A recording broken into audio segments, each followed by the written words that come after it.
იყო თვითმმართველობებზე ზეწოლა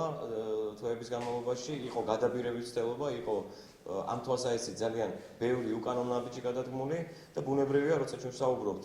ზოგად ფონზე, ესეც უნდა გავითვალისწინოთ წინასაარჩევნო პერიოდი, მათ შორის ქედის მაგალითი, როცა სწორედ ცენტრალურმა საარჩევნო კომისიამაც, საერთაშორისო ორგანიზაციებმა დააფიქსირეს დარღვევები, საერთო ჯამში გამოვლინდა კომისიების და ზოგადად